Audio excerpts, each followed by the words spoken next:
Shalom, shalom, bienvenidos a la nueva entrega de Charlando con el Rabino. Están siendo unos días de mucho ajetreo, de muchas entrevistas, sigo con las clases, con el servicio en la sinagoga y bueno, sin parar de estudiar y sin parar de enseñar.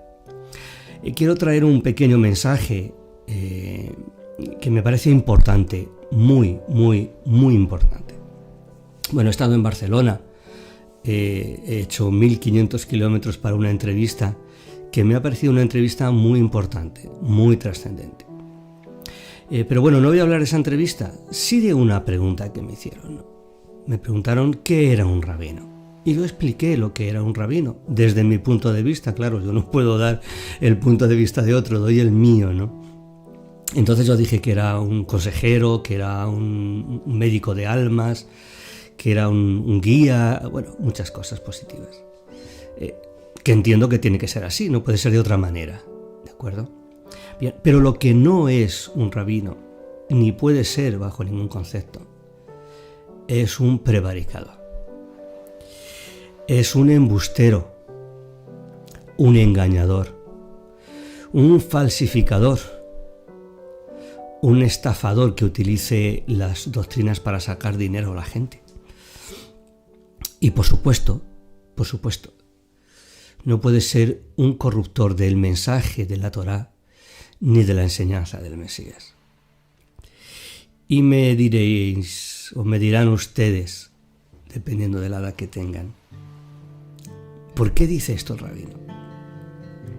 Bueno, pues había unos requisitos que Saulo de Tarso decía de aquellos que querían servir al Eterno, que era, uno de ellos, el más conocido, es que tenía que retener, tenía que mantener la enseñanza de una manera fiel, tal y como había sido enseñada. Tenemos que ser fieles al Mesías porque somos discípulos del Mesías y nuestra doctrina, a grosso modo, indudablemente, tiene que ser la Torá. No puede ser otra cosa. No puede ser doctrinas de hombres. Y digo esto porque he tenido otra entrevista. Me han entrevistado durante 3 horas. Y me ha pasado, no me ha parecido, les pareció a ellos. Me ha pasado lo mismo que con otra entrevista que me hicieron desde el ámbito protestante. 2 horas y pico de grabación. Y como lo que yo les dije no les gustó, no lo han sacado después de 9 meses. No han subido la entrevista. Y la otra entrevista, 3 horas, me escribieron y me dijeron que no estaba en la línea con lo que ellos enseñaban y que tampoco lo iban a subir a su canal. ¿Por qué? Bueno, pues porque su mensaje no está basado en la Torá. No se cimenta sobre el Nuevo Testamento, que sería una opción. Todo es una opción, ¿no? La cuestión es si es correcto o es incorrecto. No, su mensaje, su línea editorial, lo que ellos enseñan, no es otra cosa que talmudismo. Enseñan fariseísmo. Y claro, durante 3 horas ellos me hicieron preguntas que yo les contesté y yo también les hice preguntas y se estableció un debate con muchas preguntas a las que no supieron responder porque no tenían respuesta. Por ejemplo, ellos hacían énfasis en un verso, el verso famoso de Mateo 23, ¿no? En la cátedra de Moisés se sientan escribas y fariseos, ¿no? Haced lo que ellos dicen, pero no hagáis lo que ellos hacen, ¿no? Entonces yo les argumentaba que hay otros textos que pueden ser tan veraces, incluso escritos en hebreo o en arameo cursivo, donde dice en la cátedra de Moisés se sientan los escribas y fariseos, haced lo que él os dice y no hagáis lo que ellos hacen.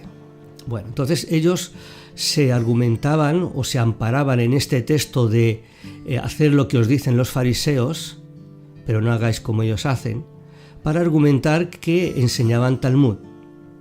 Bien, y es curioso, yo les explicaba las reglas de la hermenéutica, ¿no? que cuando uno se acerca a pasajes, a analizar versos, En el fondo es como si fuese un pequeño juicio. Tú eres el juez y ahora tienes aquí una parte acusadora, una parte defensora, tienes a los testigos, tienes las pruebas de cargo, etcétera, etcétera, ¿no? Y entonces yo le decía, si tienes 4 testigos que te dicen A y uno que te dice B, ¿cuál es el que tienes que creer? Y no me querían contestar. Bueno, no es que haya 4 contra 1. Bueno, en el Nuevo Testamento, que nos dejó la Iglesia Católica, hay en torno a, vamos a poner un número redondo, ¿vale? 95 referencias a los fariseos. 95. Son quizás unas poquitas más, pero vamos a dejarlo en 95. ¿De acuerdo? De las 95 referencias, citas, que contienen afirmaciones, enseñanzas sobre los fariseos, ¿cuántas creen que son positivas con el fariseísmo? 0 patatero, como se diría aquí. No hay ninguna referencia, ninguna afirmación de Yeshua, ni de Saulo de Tarso, ni de nadie con aspectos positivos sobre los fariseos. Tenemos afirmaciones rotundas: guardaos de las doctrinas de los fariseos, guardaos de las enseñanzas de los fariseos, sepulcros blanqueados, hipócritas, tenéis apariencia, negáis la piedad. Vemos muchos textos donde se confabulan para buscar su destrucción, cómo se reúnen y tienen esas confabulaciones a alto nivel de políticos para hacer una encerrona a Yeshua y matarlo. No hay nada positivo sobre el fariseísmo, sobre sus doctrinas, sobre su temor del Eterno en las Escrituras. Solo hay un texto mal traducido y a él se agarran 95 contra 1 y prefieren creer al uno. ¿Por qué? Porque no tienen ni idea de lo que creen. Salieron del mundo evangélico y cayeron en las garras del mundo fariseo. Elogian, admiran, ensalzan el Talmud, hablan de los tratados como si estuviesen hablando de la máxima autoridad de conocimiento. Y ahí se recoge que Yeshua es un hijo de puta. Es una palabra muy dura aquí en España y me duele cuando la digo, pero es que quiero que entiendan lo que dice. Es un hijo de ramera, un hechicero, un bastardo. Recoge afirmaciones como que lo que ellos deciden de día, el Eterno lo estudia de noche. Mi penúltimo libro, el de la ponzoña babilónica, habla de todo eso. Pero les da igual, porque ellos ya saben lo que es lo correcto, ya saben cuál es su línea de pensamiento. Se mueven a gusto en el fango. Les gusta mucho el olor a excrementos.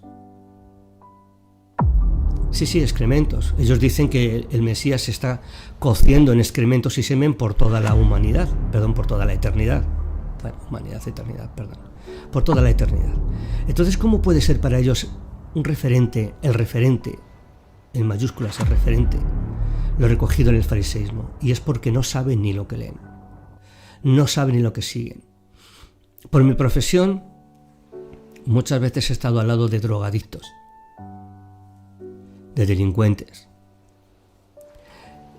gente que se mueve en un submundo que está plagado de aberraciones de todo tipo, aberraciones éticas, morales, sexuales, consumidores de sustancias psicotrópicas. Y me recordaban tanto a esta gente. ¿Por qué? Porque el drogadicto, por más que le hables, tiene dependencia de esa sustancia, que es la que le da sentido a su vida. Y a algunos, a su fe, les da sentido el Talmud. ¡Qué terrible! ¡Qué horrible! ¡Qué dolor! Nos han dejado un texto muy importante, una afirmación, una cita de Yeshua. Si vosotros guardáis mi palabra, seréis verdaderamente mis discípulos y conoceréis la verdad, y la verdad os hará libres. Aquellos que no guardan la palabra del Mesías, sino que guardan la palabra de los fariseos, los que le odiaron. Hasta el día de hoy le siguen odiando. No olvidemos que lo que hoy se denomina judaísmo, sea ortodoxo, masortí, de cualquier corriente talmudista, son los descendientes teológicos del fariseísmo. Pues algunos prefieren creer en eso, a creer en las palabras de Yeshua. Vuelvo a repetir la cita: si guardáis mi palabra seréis en verdad mis discípulos, y conoceréis la verdad y la verdad os hará libres. Aquellos que no guardan las enseñanzas del Mesías están en mentiras y no son sus discípulos. Se podrán poner de negro y quipos negros para así aparentar que son como los ortodoxos, y lo que son unos necios, unos desconocedores que han caído en las trampas de los sofismas de los fariseos. Amados, aquellos que tenéis temor del Eterno y que amáis al Mesías, por favor, sed fieles, porque es cierto que el Mesías viene pronto. No sé cuándo, yo no puedo dar fechas ni nadie, pero viene pronto. Y cuidado con lo que estemos haciendo cuando Él venga y las doctrinas que estemos enseñando, porque todo aquello que el Eterno no mandó al Mesías y a sus neviín, a sus profetas, será desechado y arrancado como las malas hierbas, y algunos se llevarán una terrible, dramática sorpresa. Desde Sefarat, Salón, Salón.